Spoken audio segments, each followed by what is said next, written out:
Live.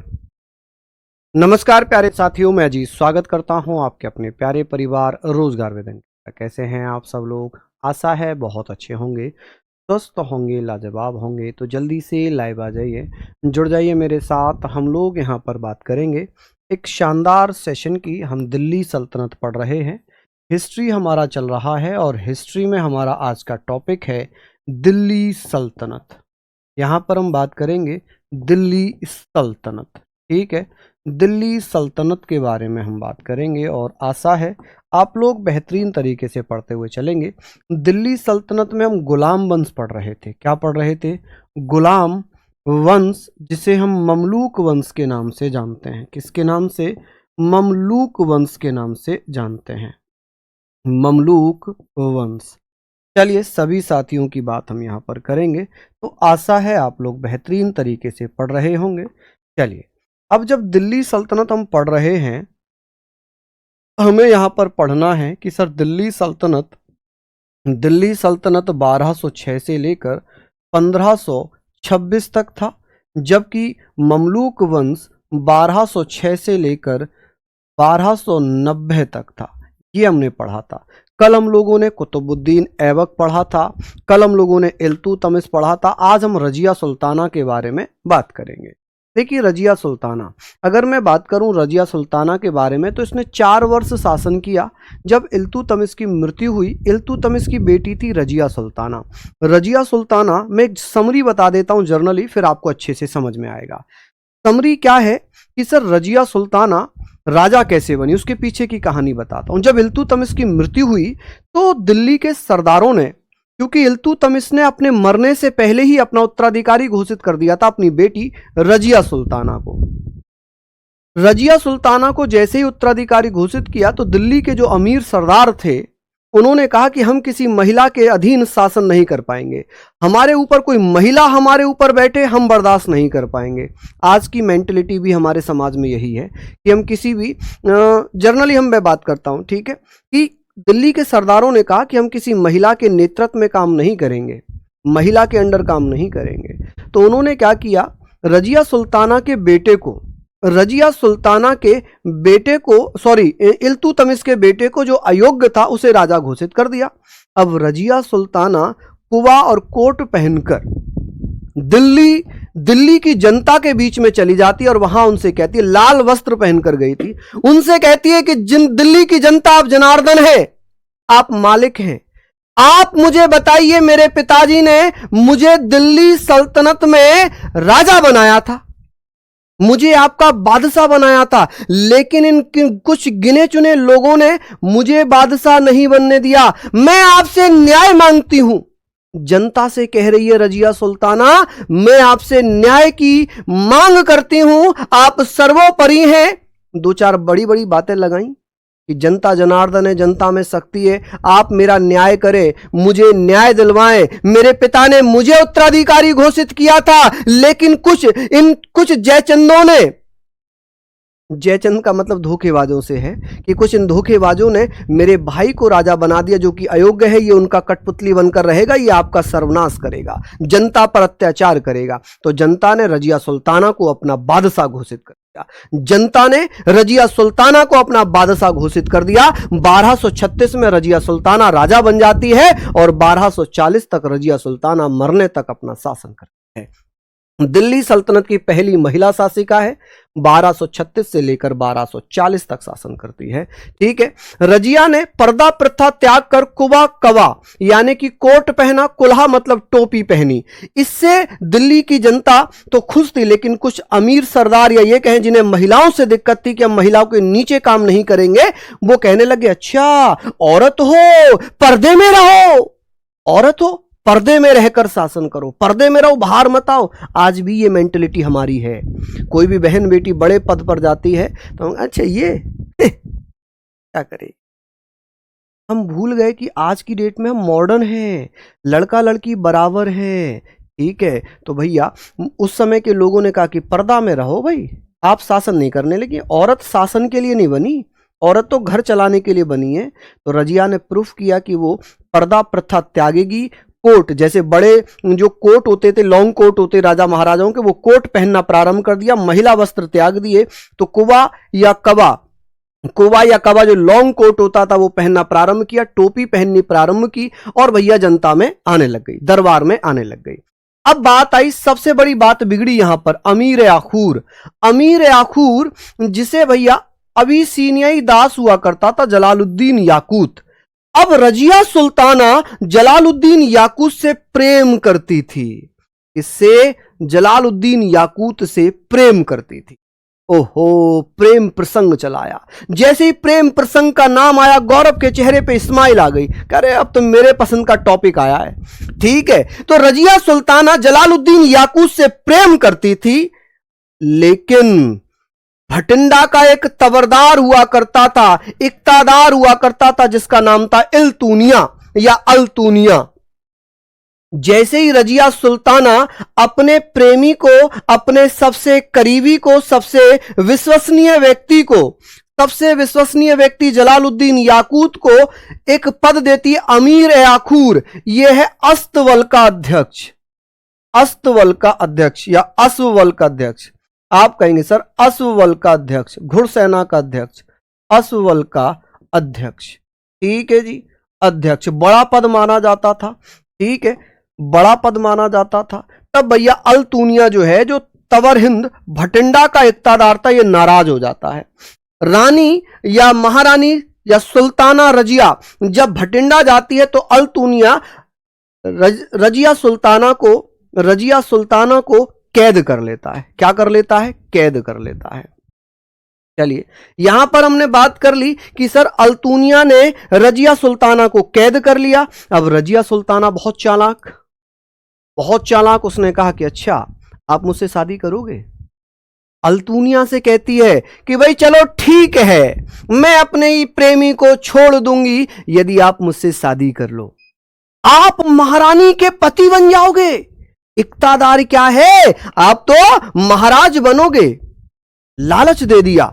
अब भैया अल्तूनिया लालच में आता है और रानी रजिया सुल्ताना से शादी कर लेता है। इससे रजिया सुल्ताना से विवाह कर लेता है। और जब विवाह कर लेता है उसके बाद क्या हुआ, रानी कह ले, रजिया सुल्ताना कह ले कि ये सुल्ताना जो है, महिलाओं में सुल्तान अगर कोई बनती है तो उसे सुल्ताना कहते हैं, पुरुष सुल्तान बनता है तो सुल्तान कहते हैं। तो जब ये अपने दुश्मनों से लड़कर कैथल से वापस आ रही थी तो कैथल के पास इसकी हत्या कर दी जाती है। कैथल हरियाणा में 1240 में इसकी हत्या हो जाती है। किसकी हत्या हो जाती है? रजिया सुल्ताना की हत्या हो जाती है। तो आपने पढ़ा कि रजिया सुल्ताना दिल्ली सल्तनत की पहली महिला शासक थी जिसने 1236 से 1240 तक शासन किया। ठीक है, इसने पर्दा प्रथा का त्याग किया। इसने कुबा या कबा लॉन्ग कोट पहनना प्रारंभ कर दिया और भैया यहां पर आप कहेंगे कुल्हा यानी कि टोपी पहनना प्रारंभ कर दिया। समझ गए आप लोग? आगे बात करते हैं। बबलू कुमार कह रहे हैं सर आप पॉलिटी भी पढ़ रहा हूं, कर्मा बैच वाली, लाजवाब कंटेंट आपका, धन्यवाद, लव यू। 300 अच्छा, धन्यवाद भैया पढ़ाएंगे ना। वनराज डब्बी जी, ऐसा दावी जी, क्यों परेशान हो गए आप? पढ़ाएंगे ना, अभी हमने बंद थोड़ी किया है। अभी तो मराठा साम्राज्य आएगा, सिख साम्राज्य आएगा, विजयनगर साम्राज्य आएगा, अभी तो बहुत सारी चीजें आएंगी, है ना। प्रतिहार वंश आएगा, गुर्जर प्रतिहार वंश आएगा, चौहान वंश आएगा ना मध्य भारत में। ऐसा थोड़ी मैंने कहा कि मैंने नहीं पढ़ाऊंगा भैया, दिल्ली सल्तनत चल रही है, अब दिल्ली सल्तनत पढ़ रहे हैं ना। चलिए, हमने यहां पर बातें कर ली कि सर अमीर आखूर किसे बनाया था, तो आप कहेंगे रजिया ने अपने प्रेमी अबिसीनियाई का एक दास हुआ करता था जलालुद्दीन याकूत, इसे अपना अमीर आखूर बना दिया। लेकिन अल्तूनिया से शादी करनी पड़ी मजबूरन, भटिंडा इक्तादार था ये। नेक्स्ट, यहां तक लिख लिया। कैथल में 1240 में मृत्यु हो। अब बात आती है कि इस बीच कुछ और नए छोटे छोटे राजा बने, लेकिन यहां पर बलवन पढ़ेंगे। अब हम क्या पढ़ेंगे? बलवन जो 1266 से 1286 तक राजा रहता है। बलवन का मूल नाम था बहाउद्दीन। क्या नाम था? बहाउद्दीन। ये वही बलवन है जिसने चालीसा दल को समाप्त किया था। किसको? आप कहेंगे सर चालीसा दल को समाप्त किया था। चालीसा दल की स्थापना किसने की थी? कमेंट में बताइए कि सर चालीसा दल की स्थापना किसने की थी। क्या कहेंगे आप कि सर चालीसा दल की स्थापना किसने कर दी थी?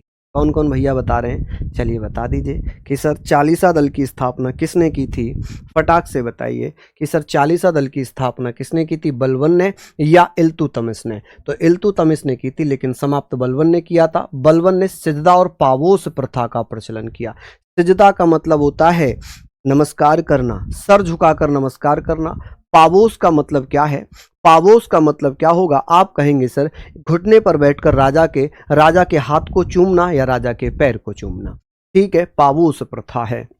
नवरोज प्रथा किसने प्रारंभ की थी, तो नवरोज प्रथा जो पारसियों का नववर्ष होता है, नवरोज प्रथा भी बलबन के द्वारा स्टार्ट की गई। किसके द्वारा, बलबन के द्वारा स्टार्ट की गई। चलिए लिख लीजिए आप लोग, यहां पर आगे बात करते हैं। आगे बात आ जाती है, आगे बात यहाँ पर आती है कि सर उपाधि, बलबन ने कौन कौन सी उपाधि धारण की थी। बलबन को उलूंग खान नासिरुद्दीन महमूद के द्वारा कहा गया। नासिरुद्दीन महमूद जो गुलाम वंश का ही एक शासक था, नासिरुद्दीन महमूद के द्वारा बलबन को उलूंग खां की उपाधि दी गई थी। ठीक है, जिल्ले इलाही, बलबन ने जिल्ले इलाही की उपाधि धारण की। बलबन कहता था कि मेरे अंदर दैवीय शक्तियां हैं, मेरे अंदर दैवीय शक्तियां हैं, प्राकृतिक शक्तियां हैं, मुझे ही अपना मसीहा मानो, मेरी ही पूजा करो। दिल्ली सल्तनत में बलबन एकमात्र ऐसा राजा है जो ये कहता कि आप मेरी पूजा करो, मेरे अंदर दैवीय शक्तियां हैं, ईश्वर के द्वारा दी गई शक्तियां, अल्लाह की दी हुई शक्तियां हैं। ठीक है, जिल्ले इलाही मतलब ईश्वर की छाया। आप कहेंगे सर ईश्वर की छाया, तो यहां पर हमने पढ़ लिया शैडो ऑफ गॉड। अपने आप को कौन कहता था ईश्वर की छाया। जिल्ले इलाही की उपाधि किसने धारण की थी, बलबन ने। किसने, बलबन ने धारण। देखिए कंप्लीट, ये तो मैं बहुत जल्दी करवाने वाला हूं, आप लोगों का सिलेबस बहुत जल्दी कंप्लीट करवाने वाला हूं। ठीक है, अभी देखिए आपकी लगभग क्लासेस खत्म हो चुकी होंगी, है ना, और जो जीडी में लगी हुई थी, अब जैसे वो क्लासेस खत्म हो जाएंगी फिर मैं लंबी लंबी मैराथ क्लासेस लगाना प्रारंभ कर दूंगा। ठीक है, लंबी लंबी क्लासेस लगाना प्रारंभ कर दूंगा। तो आप कहेंगे सर उलूंग खां के बारे में, उलूंग खां की उपाधि नासिरुद्दीन महमूद के द्वारा दी गई बलबन को। जिल्ले इलाही की उपाधि बलबन ने धारण की थी। बलबन का मूल नाम क्या हुआ करता था, बलबन का मूल नाम क्या है। सुल्ताना की हत्या कैसे हुई, भैया उसके ऊपर हमला किया गया था, उसको धोखे से मारा गया था, कैथल में उसके ऊपर हमला कर दिया गया था। चलिए हम बात कर रहे हैं कि सर गयासुद्दीन बलबन का मूल नाम क्या है, वहाउद्दीन। गयासुद्दीन कब से कब तक शासन करता है, 1266 से लेकर 1286 तक।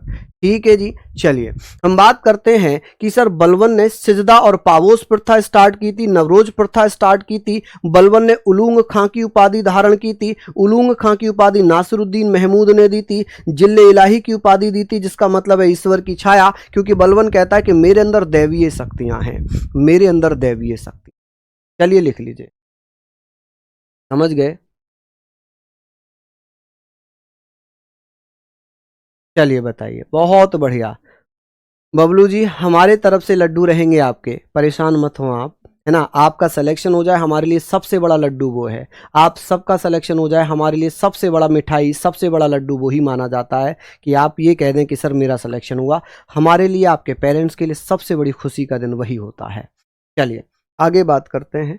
बात आती है कि सर बलबन ने एक गुप्तचर विभाग की स्थापना की थी। बलबन के द्वारा एक गुप्तचर विभाग बनाया गया था, जिसका नाम क्या था, वरीद ए मुबालिक। वरीद ए मुबालिक कि बलबन के द्वारा एक विभाग बनाया गया था, वरीद ए मुबालिक। बहुत बार पूछा जाता है कि सर वरीद ए मुबालिक जो विभाग था, इसका नाम था गुप्तचर विभाग, इंटेलिजेंस डिपार्टमेंट। अब इसका जो गुप्तचर अधिकारी होता था उसे वरीद कहते थे, वरीद। कि सर वरीद नामक अधिकारी की नियुक्ति किसने की थी, बलबन ने, क्योंकि बलबन ने एक विभाग बनाया था जिसे गुप्तचर विभाग कहते थे। गुप्तचर विभाग का नाम था वरीद ए मुमालिक, वरीद ए मुमालिक, मुमालिक। ठीक है, और इसका जो अधिकारी होता था उसे वरीद कहते थे। क्या कहते थे, वरीद कहते थे। एक विभाग बनाया था सैन्य विभाग था, जिसका नाम था दीवान ए अर्ज। दीवान ए अर्ज एक सैन्य विभाग था जिसकी स्थापना बलबन ने की। बलबन ने 2 विभाग बनाए जो बहुत महत्वपूर्ण थे। आप कहेंगे बलबन के द्वारा 2 महत्वपूर्ण विभाग बनाए गए थे, एक तो गुप्तचर विभाग और एक सैन्य विभाग। गुप्तचर विभाग का नाम था वरीद ए मुबालिक, जिसका अधिकारी गुप्तचर हुआ करता था, और इन गुप्तचरों को बलबन ने ही नगद वेतन देने की प्रथा स्टार्ट की थी।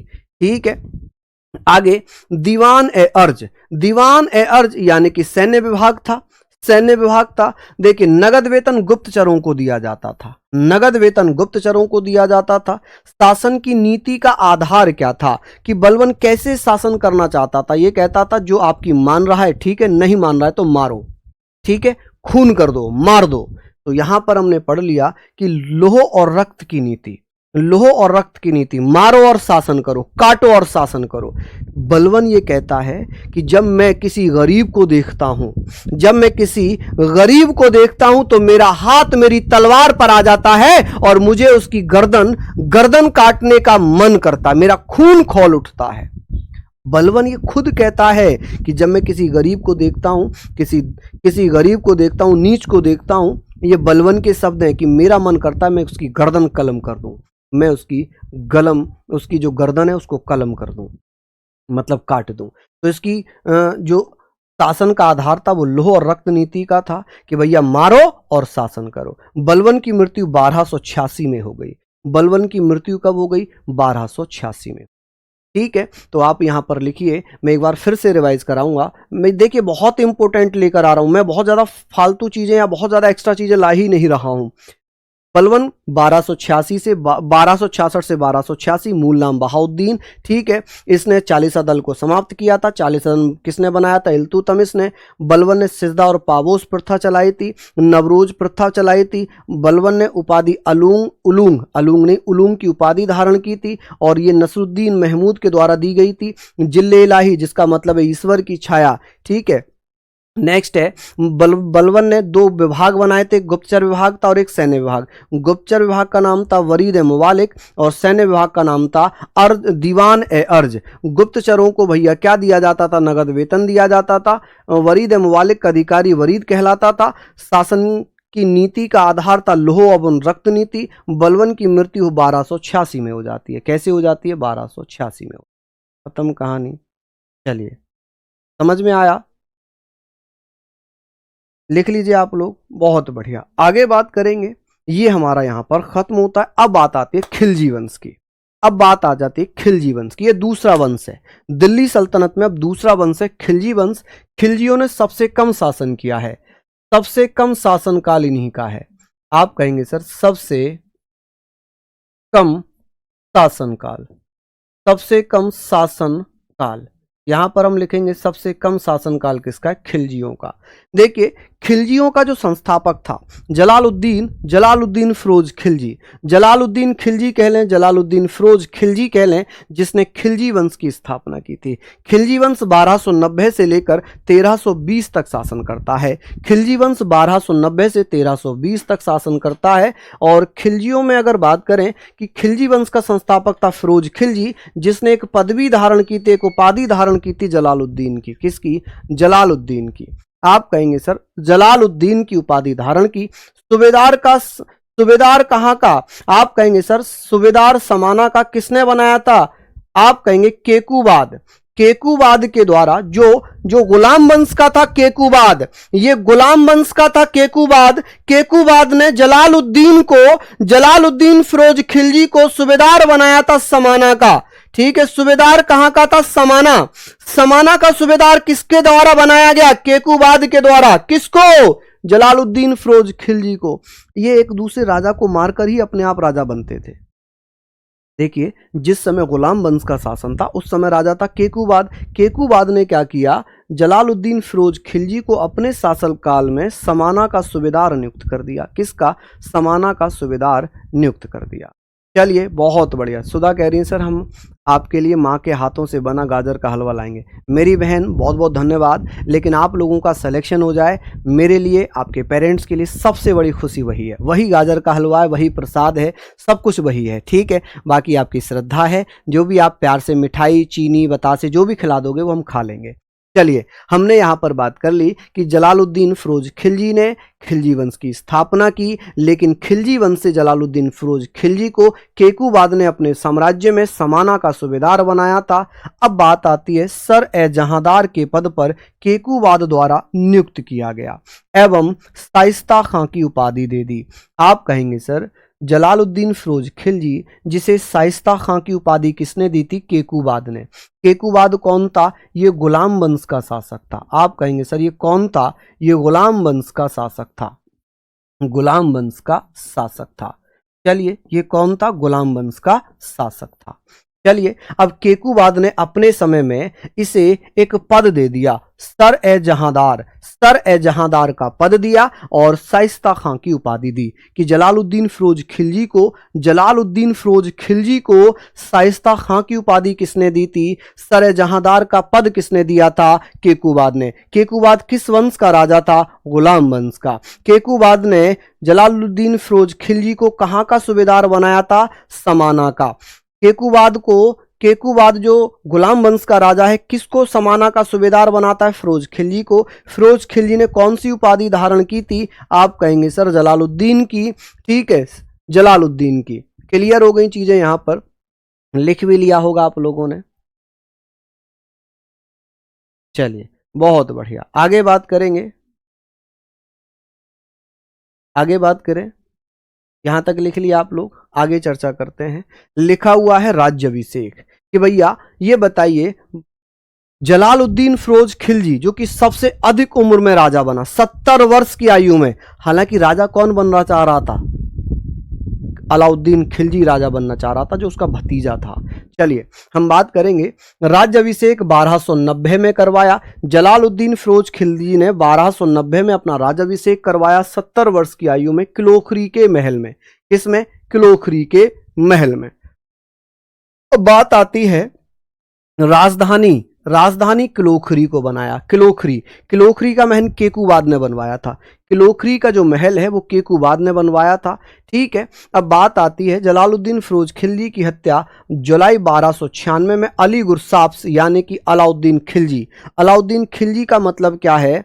हम यहाँ पर बात करते हैं कि अलाउद्दीन खिलजी द्वारा कड़ा मानिकपुर में हत्या कर दी गई। ये पहले एक हुआ करते थे, अब अलग अलग शहर हैं। इलाहाबाद का जो क्षेत्र हुआ करता था उसके आसपास के एरिया थे कड़ा मानिकपुर, लेकिन अभी ये अलग अलग हो चुके हैं, दोनों अलग अलग हो चुके हैं। ठीक है, तो भैया इलाहाबाद के पास कड़ा मानिकपुर में अली गुरसाप्स जो अलाउद्दीन खिलजी है, अलाउद्दीन खिलजी का नाम हुआ करता था अली गुरसाप्स, इसके द्वारा अपने चचा और अपने ससुर की हत्या कर दी। चचा मतलब चाचा, अंकल, क्योंकि अलाउद्दीन खिलजी ने जलालुद्दीन फिरोज खिलजी की बेटी से निकाह किया, क्योंकि उसका चाचा था। ये आपस में शादी कर लेते थे, ये भाई बहन तो हो गए, चाचा ताऊ की लड़कियां बहन ही तो हो गई।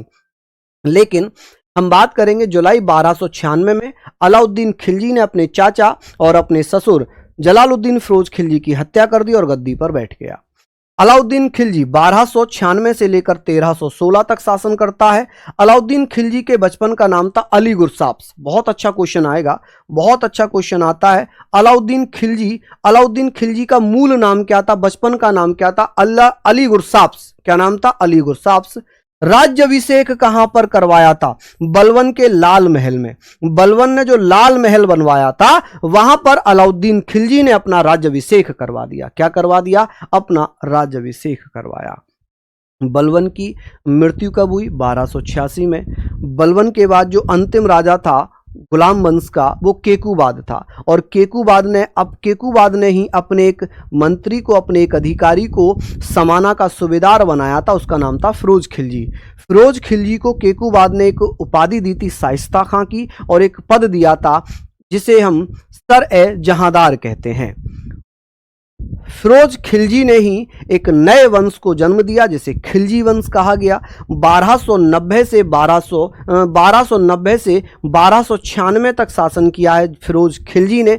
किसने? फिरोज खिलजी ने। ठीक है, यहां पर हमने लिख लिया कि सर फिरोज खिलजी ने अपनी राजधानी किलोखरी को बनाया है। किलोखरी जो महल है इसे केकूबाद ने बनवाया था। किसने? केकूबाद ने बनवाया था। 70 वर्ष की आयु में जलालुद्दीन फिरोज खिलजी गद्दी पर बैठा था। ठीक है, जलालुद्दीन फिरोज खिलजी की हत्या जुलाई 1296 में अली गुरसाप ने कर दी, जो उसका भतीजा था। अली गुरसाप अलाउद्दीन खिलजी के नाम से गद्दी पर बैठता है 1296 से 1316 तक।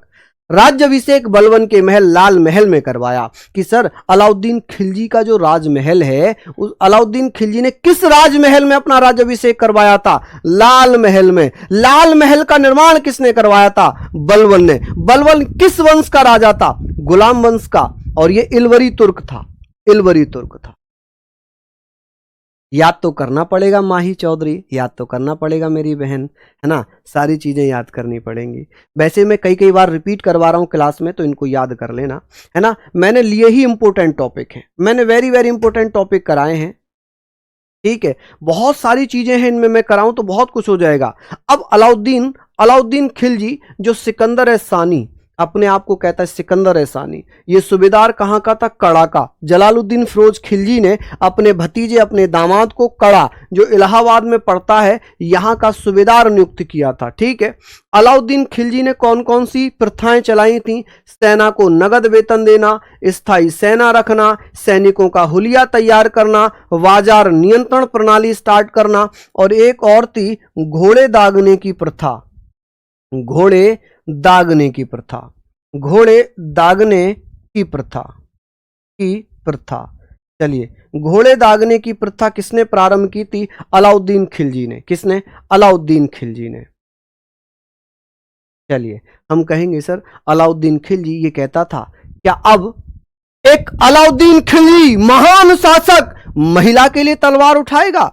जब इतिहासकारों ने अलाउद्दीन खिलजी पर यह आरोप लगाए कि आपने एक छोटी सी सल्तनत के लिए दिल्ली सल्तनत गंवा दी, आपने एक महिला के लिए इतना बड़ा युद्ध कर दिया। मैं बात कर रहा हूं चित्तौड़ के युद्ध की, राणा रतन सिंह, रानी पद्मावती की। क्योंकि किसी ने यह कहा, जब राणा रतन सिंह अपने शयन कक्ष में थे अपनी रानी पद्मावती के पास, उस समय जो उनका जो गुरु था वो उन्हें चुपके से देखता है। राणा रतन सिंह उन्हें दरबार से बेदखल कर देते हैं, भगा देते हैं। आपने मूवी में देखा भी होगा, ठीक है। अब यहां पर हमने बात कर ली कि सर जब उसे भगा दिया गया तो वो खिलजी के पास आया, और खिलजी के पास आकर कहता है कि मैंने सुना है दुनिया की हर नायाब चीज पर अलाउद्दीन खिलजी का अधिकार है। अलाउद्दीन खिलजी कहता है, हाँ, दुनिया की हर वो नायाब चीज जो इस दुनिया में है वो अलाउद्दीन खिलजी की है। ऐसा कौन कहता है? ऐसा कहता है अलाउद्दीन खिलजी। तो उसने कहा कि फिर तो भैया पद्मावती आपकी होनी चाहिए, पद्मावती राजपूत रानी है। अलाउद्दीन खिलजी उसकी तारीफ सुनता है, अलाउद्दीन खिलजी मोहित हो जाता है और राणा रतन सिंह पर हमला करने का प्रयास करता है। चित्तौड़ का युद्ध लड़ा जाता है, जिसमें राणा रतन सिंह वीर गति को प्राप्त होते हैं। धोखे से, इनकी फितरत थी धोखा देना, तो धोखे से राणा रतन सिंह वीर गति को प्राप्त होते हैं। और जब यह खबर रानी पद्मावती को आती है तो रानी पद्मावती अपने पूरे किले में जितनी भी महिलाएं थी, अपने स्त्रीत्व की रक्षा करते हुए आग के कुएं में कूद जाती हैं, जिसे जौहर प्रथा कहते हैं। क्या कहते हैं? जौहर प्रथा कहते हैं, ठीक है जी। सर इतिहास में अब कौन कौन से चैप्टर इंपोर्टेंट है एसएससी जीडी के लिए? भैया मैं तो बता ही रहा हूँ ना, सारे इंपोर्टेंट ही तो करा रहा हूँ, आपको डरने की आवश्यकता नहीं है भाई। जब मैं आपके साथ में खड़ा हुआ हूँ तो आपको डरने की आवश्यकता नहीं है, ठीक है। तो भैया रानी पद्मावती ने जौहर प्रथा से अपने प्राण त्याग दिए। तब ये कहा गया कि अलाउद्दीन खिलजी ने एक महिला के लिए इतना बड़ा साम्राज्य त्याग कर एक छोटे से साम्राज्य के चक्कर में पूरा साम्राज्य भस्म कर दिया। अलाउद्दीन खिलजी उन इतिहासकारों से कहता है, क्या सिकंदर है सानी एक महिला के लिए तलवार उठाएगा? मुझे तो किला चाहिए था। मतलब अपने आप को बचाने का प्रयास करता। वो ये कहता है कि मुझे किला चाहिए था, मैंने महिला के लिए तलवार नहीं उठाई थी, मुझे किला जीतना था, ठीक है। चलिए, ये सारी बातें हमने लिख ली। बात आती है अलाउद्दीन खिलजी ने किस किस का निर्माण करवाया था। अलाउद्दीन खिलजी जमियत खाना मस्जिद का निर्माण करवाता है, सीरी का किला बनवाता है, 1000 खंबा महल बनवाता है, अलाई दरवाजा बनवाता है। ये बहुत बार पूछा जाता है कि अलाई दरवाजा कहां पर है, तो कुतुब मीनार में। कहां पर? कुतुब मीनार के सामने। आप कहेंगे सर कुतुब मीनार के सामने, कुतुब मीनार के सामने, ठीक है जी। आप कहेंगे सर मेहरौली में अलाई दरवाजा कुतुब मीनार के सामने बनवाया गया था। ठीक है। हजार खंबा महल किसने बनवाया था? कुतुब मीनार किसने बनवाई थी? तो आप जानते हैं कुतुब मीनार की नींव किसने रखी थी? तो भैया आप कहेंगे कुतुब मीनार जिसकी नींव ऐबक ने रखी थी, निर्माण इल्तुतमिश ने करवाया था। अलाउद्दीन खिलजी में उसमें अलाई दरवाजा बनवाया, हजार खंबा महल और सीरी का किला, जमियत खाना मस्जिद, ये सभी अलाउद्दीन खिलजी के बारे में हम बात करेंगे। चलिए लिख लीजिए आप लोग। चलिए अब बात आती है संरक्षण। अलाउद्दीन खिलजी ने किसको संरक्षण दिया था? अमीर खुसरो को और हसन निजामी को। अमीर खुसरो और हसन निजामी जो इतिहासकार थे, इन्हें अपने दरबार में क्या दे दिया? संरक्षण दे दिया। ठीक है जी। क्या कर दिया जी? संरक्षण दे दिया। चलिए बहुत बढ़िया, शानदार, लाजवाब। चलिए किसी को कोई दिक्कत वाली बात यहाँ तक आप मुझे बताएंगे? फटाफट से आप लिख लीजिए सारी चीज़ें हम लोगों ने ये लिख ली कि सर जमियत खाना मस्जिद, सीरी का किला, हजार खंबा महल, अलाई दरवाज़ा, अमीर खुसरो, हसन निजामी, ये सारी चीज़ें हमने पढ़ी है ना। यहाँ तक हम लोग पढ़ेंगे। चलिए काफ़ी सबके लिए, जिसमें इतिहास आता है सभी के लिए। चलिए आप मुझे बताएंगे कि जमियत खाना का निर्माण किसने करवाया? सीरी का किला किसने बनवाया? हजार खंबा महल किसने बनवाया? अलाई दरवाजा किसने बनवाया? अलाउद्दीन खिलजी ने। अलाउद्दीन खिलजी ने किस किस को संरक्षण दिया? अमीर खुसरो को और हसन निजामी को। चलिए अब आक्रमण की बात करते हैं। आक्रमण जैसे गुजरात विजय, 1298 में गुजरात विजय होती है और गुजरात विजय के लिए अलाउद्दीन खिलजी ने क्या किया? उलूंग खां और नुसरत खां जो अलाउद्दीन खिलजी के सेनापति थे, यहाँ पर उलूंग खां लगे। अलाउद्दीन खिलजी नहीं है जिसने भैया आग लगाई थी नालंदा में, वो बख्तियार खिलजी है। मोहम्मद गौरी का सेनापति। ठीक है। अलाउद्दीन ने उलूंग खां और नुसरत खां को गुजरात विजय के लिए भेजा। अहमदाबाद के पास बघेल राजा थे जिनका नाम था कर्ण। अलाउद्दीन की सेना में संघर्ष हुआ, राजा कर्ण पराजित हो गए और अपनी पुत्री देवल देवी के साथ देवगिरी के राजा रामचंद्र के यहां पर शरण ले ली। अब इनकी कहानी सुनिए कि राजा कर्ण जब गुजरात विजय के दौरान अलाउद्दीन खिलजी की सेना से युद्ध करते हैं तो वो इस युद्ध में पराजित हो जाते हैं। जब ये पराजित हुए तो उनकी पुत्री थी देवल देवी, जिसे देवला देवी कहते हैं, इनके साथ देवगिरी के राजा रामचंद्र के यहां पर चले जाते हैं। लेकिन इनकी पत्नी कमला देवी, इनकी जो पत्नी थी जिसका नाम था भैया कमला देवी, अलाउद्दीन खिलजी की सेना कमला देवी को गिरफ्तार करती है और अलाउद्दीन खिलजी के पास ले आती है। वो तो था ही। अलाउद्दीन खिलजी ने देखा कि कमला देवी तो बहुत सुंदर है। अलाउद्दीन खिलजी ने कहा कि मेरी रानी बनोगी, मुझसे निकाह करोगी? अब मरता क्या ना करता। रानी को पता था कि नहीं करूंगी जबरदस्ती शादी, वैसे भी शादी कर लेगा या मार देगा, तो इससे अच्छा है कि मैं शादी कर ही लूं। अलाउद्दीन खिलजी ने राजा कर्ण की धर्म पत्नी कमला देवी से निकाह कर लिया, विवाह कर लिया और अपनी प्रिय रानी बनाया, मतलब प्यार करने लग गया उससे। ठीक है। तो कमला देवी ने भी सही डिसीजन लिया, बोले शादी करेगा तो वैसे भी, मना करूंगी तब भी करेगा, नहीं करूंगी तब भी करेगा, मार देगा वरना।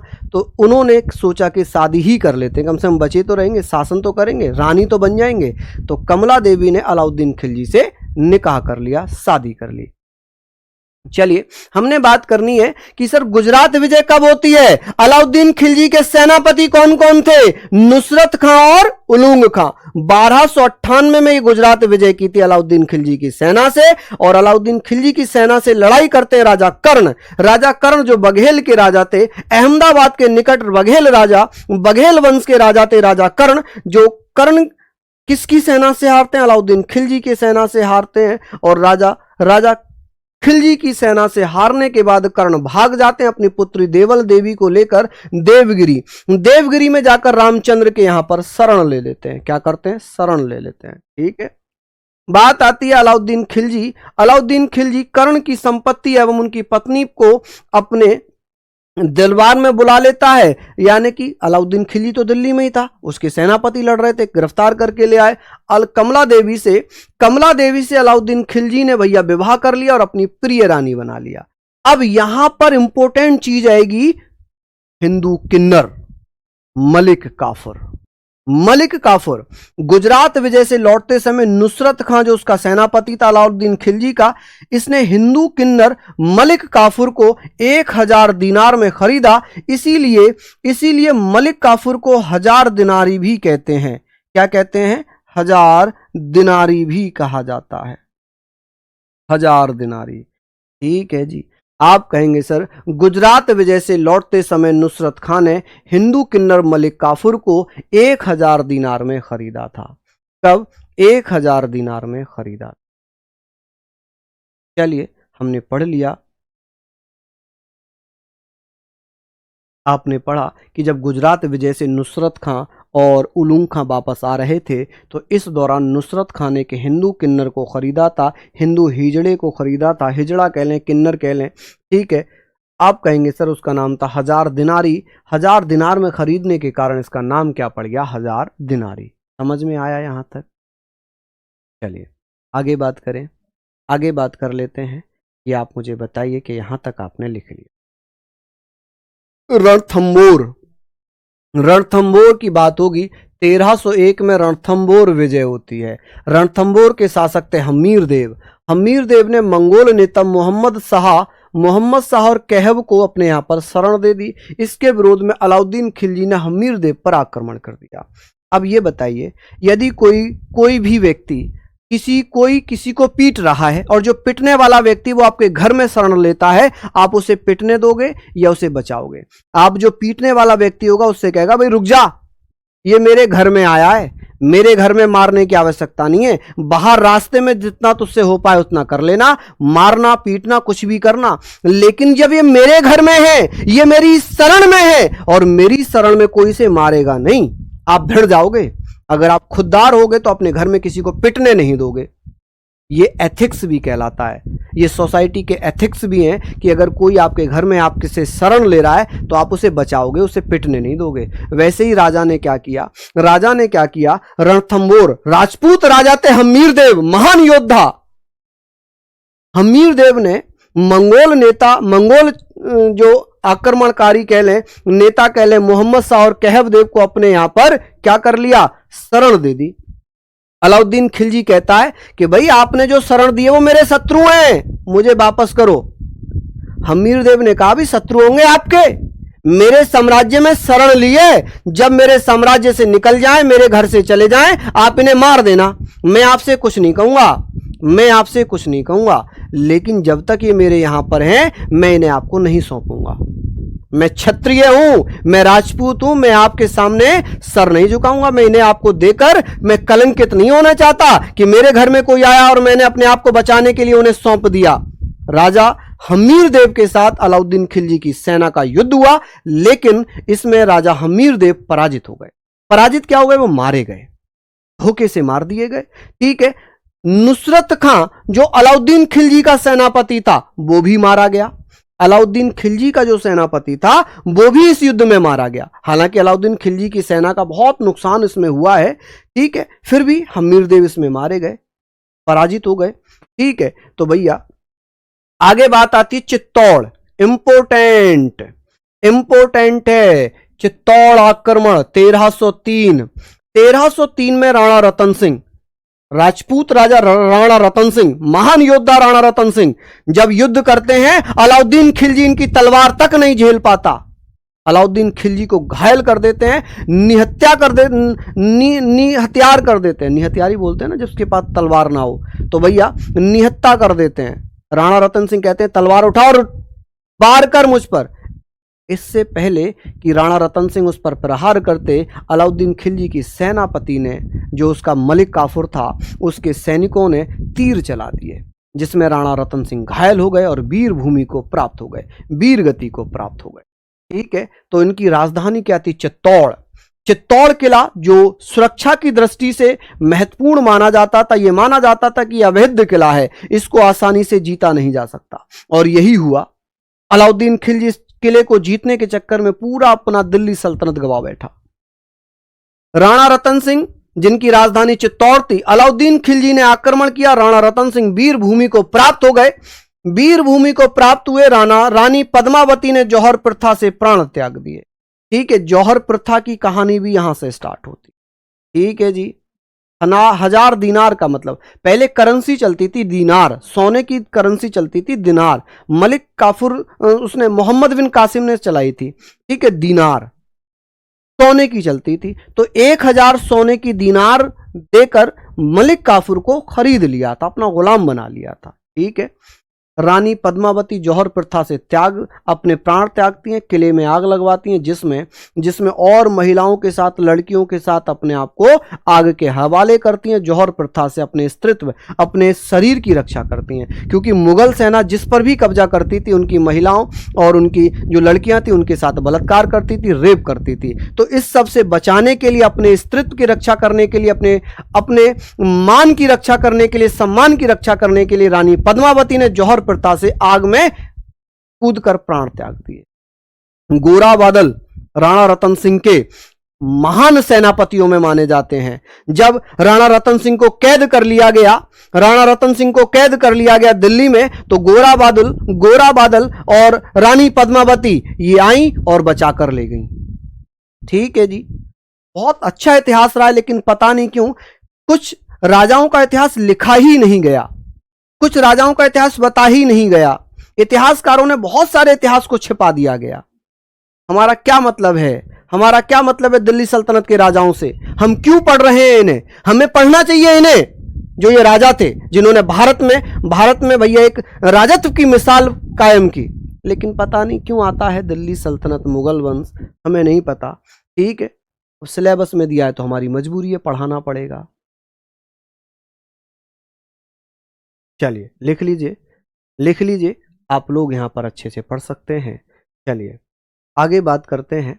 अब बात आती है कि सर अलाउद्दीन खिलजी ने चित्तौड़ का जो राजा था, अब राणा रतन सिंह तो शहीद हो गए, वीर गति को प्राप्त हो गए, और उनके जो सेनापति थे गोरा बादल, ठीक है, आपस में रिलेटिव थे, तो भैया वो भी इस युद्ध में वीर गति को प्राप्त होते हैं। तो भैया चित्तौड़ का राजा था जिसका नाम राणा रतन सिंह थे। अब राणा रतन सिंह तो रहे नहीं, तो अलाउद्दीन खिलजी ने अपने पुत्र खिज्र खां को, अलाउद्दीन खिलजी का बेटा था खिज्र खां को चित्तौड़ का राजा घोषित कर दिया, और चित्तौड़ का नाम बदलकर खिजराबाद कर दिया। क्या कर दिया? खिजराबाद। कि सर चित्तौड़ का नाम बदलकर खिजराबाद किसने किया था? आप कहेंगे खिज्र खां ने या खिलजी ने। तो खिलजी ने किसे चित्तौड़ का राजा बनाया था? अपने बेटे खिज्र खां को, और अपने बेटे के नाम पर अलाउद्दीन खिलजी ने खिजराबाद अपने इस प्रांत का नाम कर दिया। 1303 में काकतीय सेना है, अलाउद्दीन खिलजी को बहुत बुरी तरीके से पराजित करती है। काकतीय सेना दक्षिण भारत की सेना है, काकतीय राजवंश, इसकी सेना ने अलाउद्दीन खिलजी को पराजित किया। दिल्ली सल्तनत का कोई भी राजा दक्षिण पर विजय प्राप्त नहीं कर पाया था, लेकिन मलिक काफूर पहला सेनापति बनता है जो 1309 में तेलंगाना पर अधिकार करता है। ठीक है, ये बारंगल की सेना थी। ठीक है, काकतीय सेना, इसने अलाउद्दीन खिलजी को क्या किया? बारंगल में पराजित कर, क्या कर दिया जी? बारंगल में पराजित कर। ठीक है, अलाउद्दीन खिलजी की सेना पराजित हो जाती है। अब जब पराजित हो गई, अलाउद्दीन खिलजी बौखला उठा, क्या मेरी सेना पराजित हो गई? इसने 7 वर्षों तक प्रयास किया, लेकिन दक्षिण में यह विजय प्राप्त नहीं कर पाया।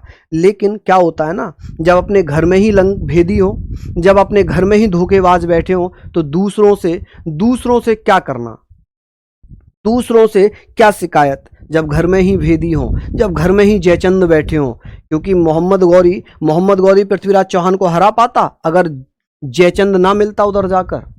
ठीक है, चलिए हमने यहां पर बात करनी है तेलंगाना। आप कहेंगे 1309 में 1310 तक ये हुआ। इसमें प्रताप रुद्रदेव मलिक काफूर के बीच में युद्ध हुआ। ये डरपोक राजा था, प्रताप रुद्र महाडरपोक राजा था। ठीक है, तेलंगाना का प्रताप रुद्रदेव मलिक काफूर से इतना ज्यादा डर गया कि प्रताप रुद्रदेव ने सोने की चैन, अपने गले की सोने की चैन अपनी एक सोने की मूर्ति बनाकर उसमें डालकर भेंट कर दी कि मैं आपका गुलाम हूं साहब, मलिक काफूर साहब, मैं आपका गुलाम हूं, मुझे बख्श दो। मलिक काफूर जो अलाउद्दीन खिलजी का सेनापति था, दक्षिण भारत को विजय प्राप्त करने वाला दिल्ली सल्तनत का पहला सेनापति बना और राजा बना दिल्ली सल्तनत का जो दक्षिण भारत पर विजय प्राप्त करता अलाउद्दीन खिलजी, क्योंकि अलाउद्दीन खिलजी ने ही अपना सेनापति मलिक काफूर दक्षिण भारत में भेजा था।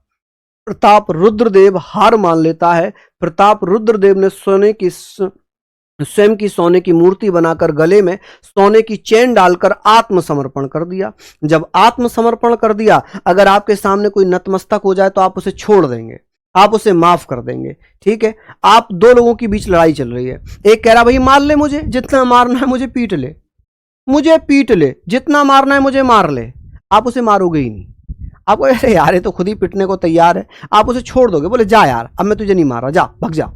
तो भैया इस दौरान प्रताप रुद्रदेव ने मलिक काफूर को एक बहुत कीमती हीरा, कोहिनूर हीरा दे दिया और यही कोहिनूर आगे चलकर मयूर सिंहासन में लगाया जाएगा। और यही कोहिनूर हीरा फिर इसे कौन लेकर चले गए, इसे भैया अंग्रेज नादिर शाह लूट कर ले गया और नादिर शाह से भैया अंग्रेजों के लिए ले लिया और ये कहां पर रखा हुआ है, ब्रिटेन के म्यूजियम में, ब्रिटेन के म्यूजियम में। चलिए तो भैया यहां पर हम बात कर रहे हैं कि प्रताप रुद्रदेव जो कि तेलंगाना का राजा था और यहां पर भैया क्या होता है, 1309 में हमला होता है और इसमें मलिक काफूर जीत जाता है। इस दौरान प्रताप रुद्रदेव सोने की चैन अपनी सोने की मूर्ति में डालकर भैया आत्मसमर्पण करता है। इस दौरान प्रताप रुद्रदेव ने मलिक काफूर को कोहिनूर हीरा भी दिया था। चलिए आगे बात करेंगे कुतुबुद्दीन मुबारक शाह खिलजी।